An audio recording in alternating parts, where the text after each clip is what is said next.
여러분들을 만나 뵙게 돼서 감사합니다. 퇴근 시간, 피곤하고 힘든 시간인데 이렇게 여러분들이 와서 정말 귀한 생명 살리기 운동에 함께 동참해 주셔서 감사합니다. 저는 19명의 장애 아이들의 아버지입니다. 2007년 어느 바람 불고 추운 봄날에 새벽 3시 20분에 전화가 왔어요. 목사님, 이 아이를 도저히 키울 수가 없어서 목사님 대문 앞에 아이를 갖다 놨습니다. 장애 아이입니다. 그래서 목사님이 좀 키워주셨으면 좋겠습니다. 그래서 밖에 달려나가 보니까 요만한 생선 박스에다가 그 아기를 얇은 이불로 싸서 거기에 대문 앞에 갖다 놨어요. 그 대문 앞에 들어온 아이가 3번째 아이입니다. 이제 주사랑 공동체는 장애 아이들이 살고 있다라는 소문을 들었겠죠. 3번째 아이가 들어왔을 때 2007년 4월 봄날입니다. 그래서 그 아이를 품에 안았는데 섬뜩하고 오싹한 마음이 들었어요. 왜 그럴까요? 그 아이를 갖다 놓은 지가 이미 시간이 오래됐어요. 이거 바람 불고 추운 날이니까 아이에게 저체온이 왔습니다.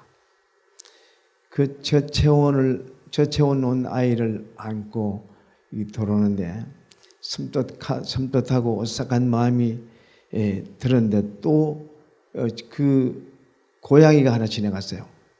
그 박스가 생선 박스란 말이 냄새가 많이 났었어요. 그래서 저 고양이한테도 공격을 받을 수 있겠구나 하는 그런 마음이 들어서 그 계단을 올라가는데 이 아이들이 자칫 잘못하면 생명이 위험하겠구나. 그리고 주사랑 공동체 대문 앞에 자칫 잘못하면 어린아이의 사체가 발견되겠다는 그런 두려운 생각이 들었어요. 그러면서 갑자기 무슨 생각이 들었냐면 이 아이들을 안전하게 보호할 수 있는 그런 장소를 만들어야 되겠다. 이런 마음이 갑자기 들었어요. 그래서 그 마음을 가지고 위에 올라가서 그 이야기를 했어요. 그 이튿날 아침 먹을 때 또 우리는 금요일 날 그 기도하기 전에 우리 한 주간에 있었던 모든 그 일들을 다시 이야기를 하고 개선 방안을 이야기하고 그렇게 이야기합니다. 그럴 때 베이박스가 뭔지는 전혀 우리는 몰랐죠. 작은 방을 만들어서 아이를 갖다 놓을 수 있는 장소를 만들면 어떻게 하겠느냐. 그 이제 어느 직원 하나는 아닙니다. 나무 상자를 만들죠. 그 나중에는 철가방까지 나왔어요. 그러던 어느 2008년 6월인가 7월에 국민일보에서 체코에서 베이비박스를 만들어서 아이들을 안전하게 보호한다는 기사가 났습니다. 그 기사를 보고 난 뒤에 너무나 감동을 받았어요. 세계 나라에서 이와 같이 정말 버려지는 생명들을 살리기 위해서 그렇게 많은 사람들이 수고하는 사람들이 많구나. 그리고 이제 그때부터 관심을 가지고 세계의 어떤 나라들이 베이비박스를 만들어서 이렇게 생명을 구원하고 있는가 하는 것을 이제 보니까 그때 그 당시에 벌써 16개 나라에서 베이비박스를 만들어서 아이들을 보호하고 있더라고요. 그래서 제일 먼저 독일은 어떻게 하느냐. 독일을 보니까 벌써 그때 베이비박스가 한 100개 이상 됐었습니다. 거기는 아이가 많이 들어오지도 않는데 독일 CEO를 만나서 또 복지 일을 하는 사람들을 만나서 물어보니까 왜 그렇게 자꾸 만듭니까? 그랬더니 한 생명이라도 살리기 위해서 만든다는 거예요. 그래서 참 그분들의 이야기를 듣고 그래 용기를 얻었습니다. 그리고 우리나라에도 지금 이렇게 버려져서 화장실에 버려지고요, 쓰레기통에 버려지고요, 야산에 버려지고 빈집에 버려지고요, 아파트에서 던져서 죽고요, 이런 모텔 그 창문에서 던져서 버려져서 죽는, 그리고 여러 군데에서 이름 없이 사라져가는 아이들이 너무나 많다는 사실을 알고, 야, 이거 빨리 해야 되겠는데 어떻게 하면 좋으냐. 그래서 연구하고 또 기도하고 하다가 도저히 뭐 어떻게 시간이 걸리고 어떻게 해서 이제는 그 기간이 지나고 2009년이 됐습니다. 2009년 초부터 이제 아이들이 많이 밖에서 이게 버려져서 희생을 당하는 것을 보고 이제 조급한 마음이 들었어요. 그래서 만들려고 준비를 하다가 2009년 11월에 이제 계획을 했습니다. 그냥 뭐 제가 생각난 대로 이렇게 그 뭐 도면이나 할 것도 없이 그림을 그렸어요. 이렇게 만들어 주시고 또 이런 기능이 될 수 있도록 만들어 주십시오. 그렇게 우리 교회 집사님한테 이렇게 물었더니 할 수 있겠대요. 그래서 그분한테 맡겼더니 보름 만에 만들어 왔습니다. 그래서 그 베이비 박스를 만들어서 하나님, 이 땅에 버려진 아이들이 하나도 없게 해주십시오. 그리고 이 베이비 박스의 아이들 하나도 안 들어오게 해주십시오. 다만 이 베이비 박스가 아니면 정말 죽을 수밖에 없는 아이들, 그 아이들만 우리 주님이 문을 열어주십시오. 그렇게 기도하고 정말 안 들어올 줄 알았습니다. 안 들어올 줄 알았는데 2010년 3월 달에 첫 아기가 들어왔어요. 그것도 낮 오후 2시, 낮 2시 40분에 이제 그 벨이 울렸기 때문에 지나가는 사람이 구경하러 왔는 줄 알고 뛰어나가 봤습니다. 그 이제 베이비 박스 하니까 아이가 울고 있었어요. 그 아이를 품었는데 제 마음이 안에 있었어요. 어떻게 그 아이를 품은 동시에 바로 눈물이 쏟아지기 시작했고, 그 아이를 데리고 2층에 올라갔는데 2층에 있는 5사람이 있었는데 그 5사람들이 이구동성으로 말없이 막 눈물을 흘리기 시작했어요. 그걸 절제를 해도 안 돼요. 아무래도 한 5분 정도 울었을까요? 우리가 같이 기도합시다. 그렇게 이제 기도하고 그 아이를 잘 돌보기 시작했죠. 그래서 그 아이는 이름을 모세라고 이름을 짓고 지금은 목사님 가정에 입양을 가서 목사님 그 가정에서 잘 양육 보호 치료 교육 받고 있습니다. 지금까지 들어온 아이들이 498명, 오늘까지 들어온 499명입니다. 그 아이들 들어오는 아이들을 보면 너무나 가슴이 아프고 들어올 때마다 정말 가슴이 철렁철렁 할 뿐만 아니라 너무나 가슴 아프고 마음이 괴롭죠. 어떤 아이는 아이를 출산해서 한 2시간도 안 됐죠. 직접 그 아이가 10대 아이입니다. 직접 그 아이를 자기 교복 옷옷을 벗어서 바로 이렇게 둘둘 말아서 탯줄 그대로 있는 대로 이렇게 막 데리고 왔어요. 데리고 왔는데 그 보니까 자기가 너무 워낙 급하니까 하혈을 하는지도 몰라. 막 하혈을 하면서 이 베이비박스 아이를 였는데 보니까 이 아이가 심상치가 않아요. 위로하라. 나하고 좀 이야기 좀 하자. 그랬더니 바로 들어오자마자 바로 쓰러졌어요. 그래서 산소를 공급하고 그래서 조금 안정을 취한 후에 이제 미역국을 끓여서 먹이고 그 이제 모든 조치를 해서 그 이야기를 들었더니 학생이 17살이에요. 만 16살이에요. 근데 아버지 어머니가 출산한 줄을 모릅니다. 한 집에 살았는데도 불구하고 이 아이가 임신한 줄도 몰라요. 근데 이 아이가 출산을 했어요. 출산을 했는데 이 아이가 아버지 어머니도 모르는 상태에서 또 이 아기 아빠도 도망가고 없는 상태에서 어떻게 자기 이름으로 출생신고를 할 수가 있겠습니까? 출생신고 못하죠. 이 아이의 심정은 어떤 심정이냐면 바로 아이를 안전하게 보호하고 또 집에도 들어가고 학교도 가야 될 형편이에요. 그런데 숙려기간을 가지고 이 아이를 출생신고를 해서 입양기관에 보낸다는 것은 그 아이들하고는 전혀 맞지 않는 그런 현실.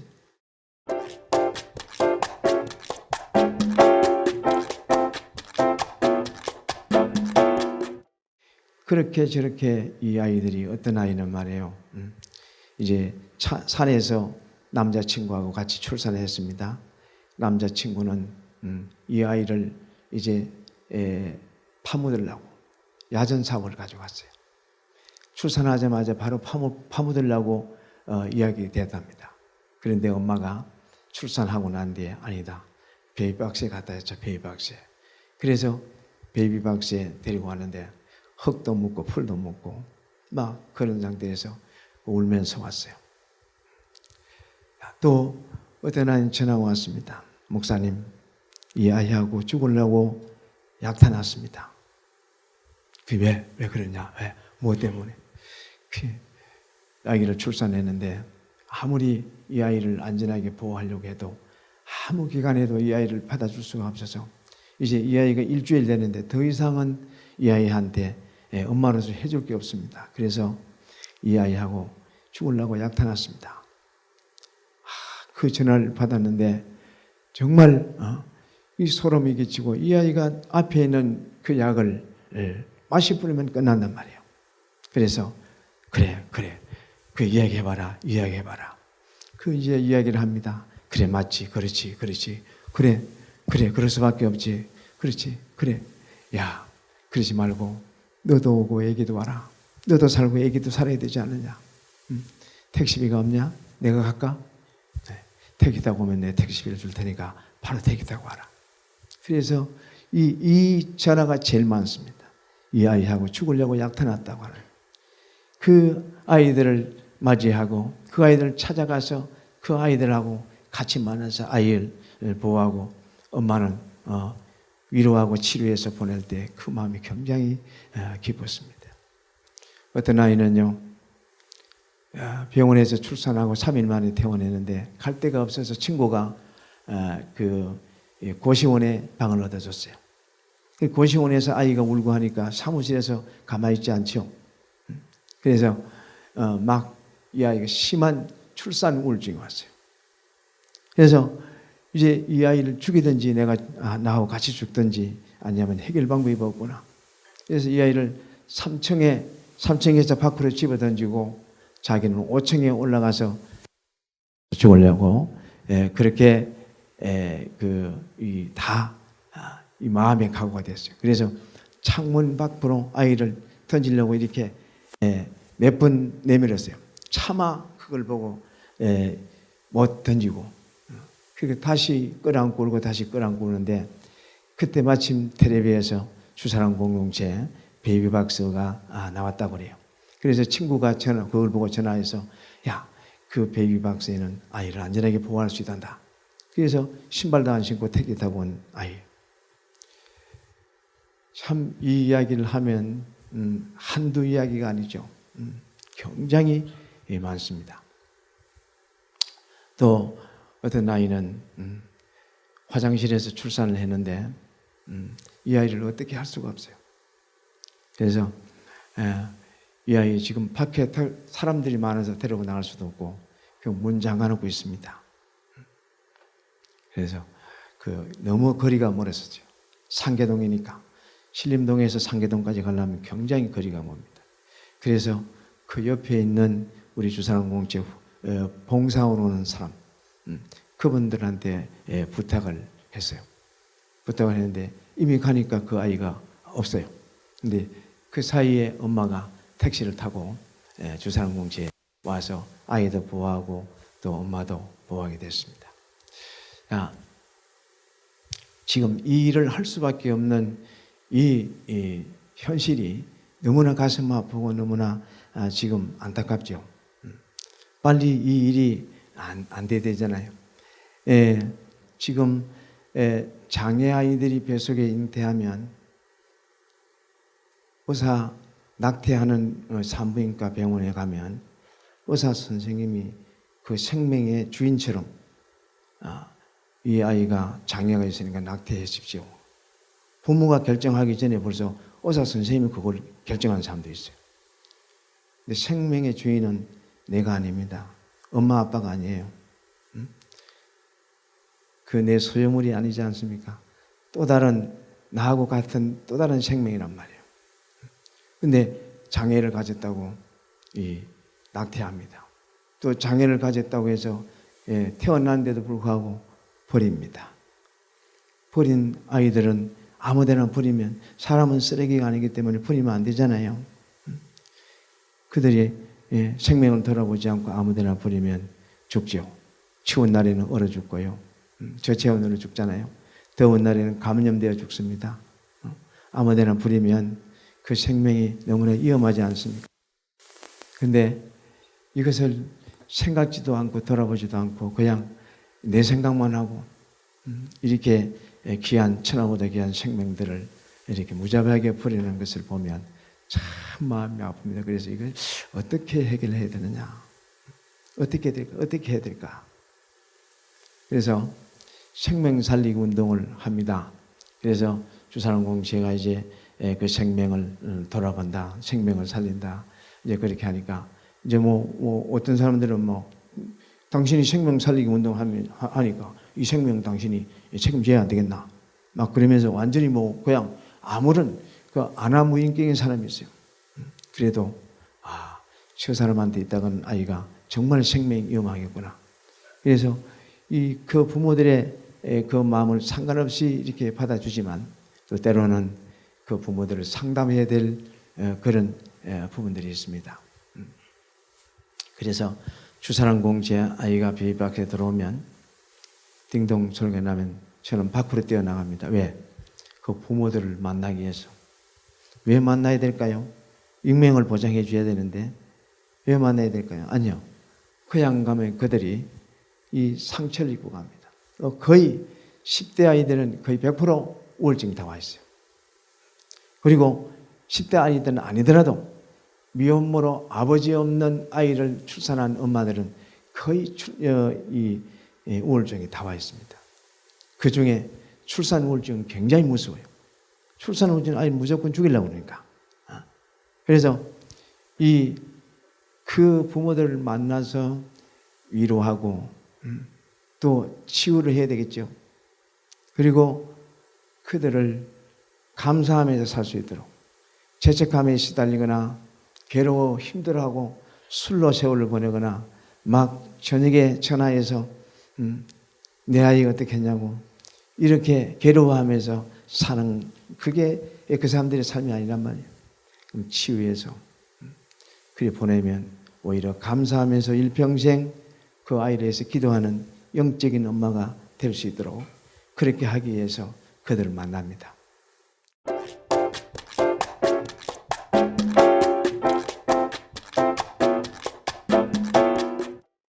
그들 만나서 그렇게 하다 보니까 이제 이 아이를 키울 수 있는데 키우고 싶은 마음이 있는데 정말 여건이 안 돼서 도저히 현실이 안 돼서 키울 수가 없다. 그럴 때는 저희들이 지금 18가정을 도와주고 있습니다. 기저귀, 분유, 아이 옷, 또 쌀 이렇게 해서 18가정을 도와주고 있는데요. 지금 이제 이것을 알리니까 많은 사람들이 멘토를 하겠다. 한 가정을 자기가 직접 도와주겠다는 분들이 또 가끔 생깁니다. 그래서 그렇게 연계를 해주어서 아이들도 이 엄마도 행복하게. 아까 우리 이제 앙상블 이렇게 했죠. 너무나 감동이었었어요. 아이가 정말 엄마와 같이 손을 잡고 기뻐하는 모습, 팔짝팔짝 이 깨검춤을 추면서 막 기뻐하는 그 모습이 상상하니까 그래. 아이들은 엄마하고 있을 때 가장 행복한 거예요. 엄마도 아이들을 안고 눈물 흘리는 거하고 아이들을 포기하고 눈물 흘리는 건 그 다릅니다. 엄마는 아이를 품에 안고 눈물을 흘렸을 때 그 눈물이 값어치게 있지 않습니까? 그래서 눈물로 씨를 뿌리면 기쁨의 단이 분명히 온다. 그래서 그 부모들을 키울 수 있도록, 그리고 이 아이하고 같이 살 수 있는 데를 알려달라고 그러면 그 포항에 그 어느 대학 교수님이 복지관을 만들었어요. 그래서 목사님, 그 미혼모 엄마들이 아이를 함께 살고 싶은 곳을 찾으면 이리 보내주십시오. 그 한동대 교수인데요. 그분이 거기에 입소를 하게 되면 그는 공부도 할 수 있습니다. 또 직장도 나갈 수 있습니다. 거기는요, 또 자기가 무엇을 하든지 그 복지관에서 아이를 다 봐줍니다. 그리고 자립할 수 있을 때까지 이게 책임을 져줍니다.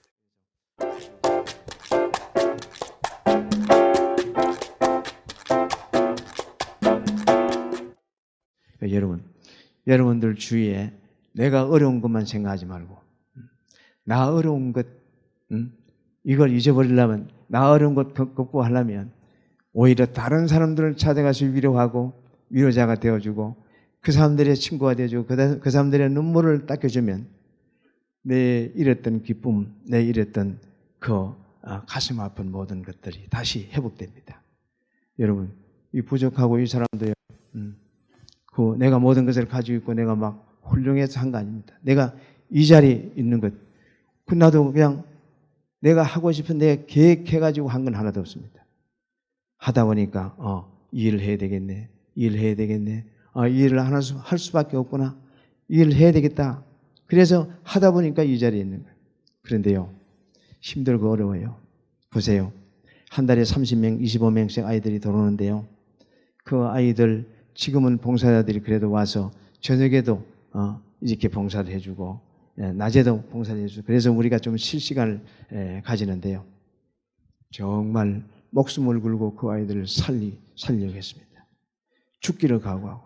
여러분, 애기 하나 키우는데 그 엄마의 소원이 뭔지 압니까? 내가 전철 타고 가다가 우연히 옆에 앉은 엄마에게 물어봤어요. 애기 엄마 소원이 뭐냐? 그랬더니 잠자는 거예요.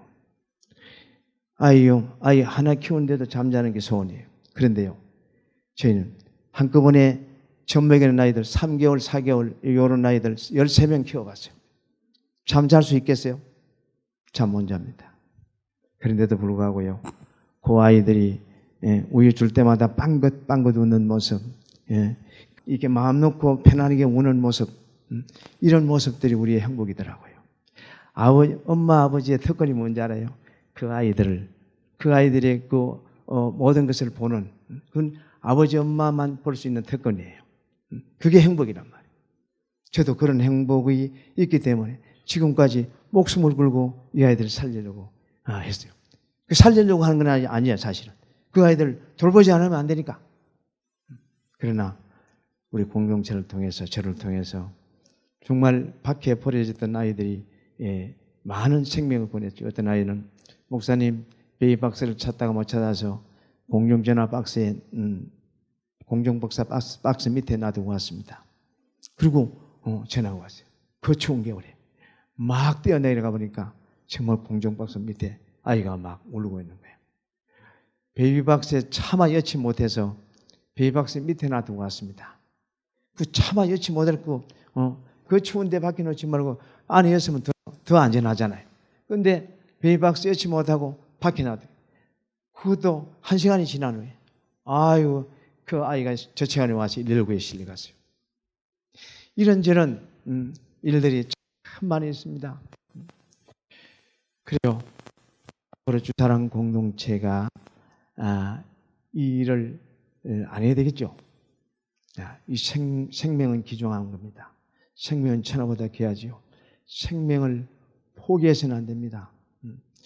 그 어떠한 환경이든지 어떠한 상황인지 그 아기를 잉태하고 아기가 태어났으면 그 아이를 얼마든지 보호할 수 있는 기간이 있고 얼마든지 살릴 수 있는 그 길이 있습니다. 아까 이 대출에 대해서 또 이렇게 빚진 자에 대해서 살릴 수 있는 기회가 있다고 그랬으니까 저희들도 그렇습니다. 얼마든지 보호하고 행복하게 살 수 있는 길이 주사랑 공동체를 통해서 있습니다. 그러니까 여러분들이 이 중에 주위에 또 친구들 이 일로 어려워하고 고통사는 사람이 있으면 항상 전화하시고 찾아오면 나도 살고 애기도 살 수 있는 길이 생명은 귀합니다. 생명은 천하보다 귀합니다. 예, 이것을 마치겠습니다. 예.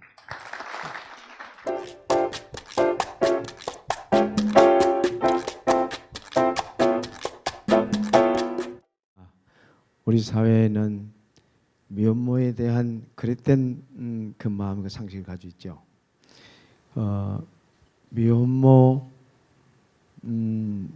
미혼모를 편견하고 그 미혼모들의 시가를 바라볼 때 많은 사람들이 지금 못됐어. 그게 미혼모들이 이 사회에 발붙이고 살아갈 수 있는 그런 사회 조건이 안 되어 있습니다. 그 사람들 우리나라 정서에 그 우리나라 부모들도 그래요. 자기 딸이 미혼모라 그러면 그 인정을 안 하고 막 질책을 하고 그럽니다. 그 이제 미혼모 잘못이 아니죠. 네가 그랬으니까 네가 책임지라 이런 세상이 지금 아닙니다. 지금 그 미혼모들을 보호하고 미혼모들이 오히려 아이를 잘 양육할 수 있도록 이 사회적 조건을 잘 만들어주고 법적으로 제도적으로 또 행정적으로 또 제일 중요한 것은 경제적인 이런 문제들을 충족하게 이렇게 해줘서 미혼모들을 인정하고 미혼모들도 자기 아이를 키우면서 행복하게 살아갈 수 있는 그런 나라를 만들어야 됩니다. 그릇된 상식이라든지 옛날에 그 우리 그 부모들이 그 지금 보면 양반 상놈에 대한 상식이 아직까지도 그런 마음을 가지고 있는 분들이 있어요. 아닙니다. 물에 빠졌으면 빨리 건져야죠. 병들었으면 빨리 치료해야죠. 보호를 받아야 될 사람 같으면 보호를 빨리 해서 그들도 같이 더불어 행복하게 살아갈 수 있는 그 세상을 만드는 것이 우선이라고 생각합니다. 생명이 어느 것보다 중요하죠. 생명이 임금보다 중요하고 생명보다 중요한 것은 이 세상에 없습니다. 베이비박스가 없으면 그 생명이 어디로 가겠습니까? 지금 베이비박스가 있기 전에는 밖에 버려져서 생명을 돌아보지 않고 그래서 많은 아이들이 희생당하고 죽었죠. 그럼 우리가 알지 못하는 가운데서도 얼마나 많은 아이들이 희생당하는지 모릅니다. 생명보다 소중한 게 있어요. 베이비박스 때문에 오히려 아이들을 버리지 않을 아이도 버린다 이런 많은 사람들이 이야기하고 있는데 그건 절대 아니에요. 베이비박스까지 그래도 들어온 아이들은 그래도 안전하게 보호받잖아요. 근데 지금 베이비박스까지 들어오지 못하는 아이들은 어떻게 됩니까? 인터넷 불법 입양돼 가지고 이번에 많은 아이들이 이용당하고 죽었죠. 그리고 베이비박스까지 못 들어온 아이들은 어떻게 됩니까? 지금 인신매매가 되고 있죠. 불법 인신매매. 그 아이들은 그 장기하고도 연결될 수도 있어요. 굉장히 위험합니다. 그래서 베이비박스가 그 있기 때문에 그 아이들 불행 더 이렇게 안전하게 보호함으로 더 불행하다. 그건 조금 잘못된 생각이 아닐까요? 그 좀 생명이 그 버린 아이가 나라고 생각해 보십시오. 나라고 내가 버려졌다. 누군가가 나를 보호해서 나가 살게 됐다. 그리고 이 세상 사는 것이 누구나 다 불행한 건 아니에요. 그 불행을 통해서 행복하게 되는 거거든요. 그런데 그 아이가 불행할 것이다. 부모가 없으니까 아니요. 부모 없는 아이들도 얼마든지 행복하게 살 수 있어요. 그 사람이 더 다른 사람을 행복하게 만드는 행복의 축복의 통로가 될 수가 있어요. 그러니까 무조건 불행하다고 그렇게 생각해서는 안 됩니다. 저는 죽을 수가 없습니다. 나로 말미암아 위로받을 사람들이 많기 때문에 지금 살아야 됩니다.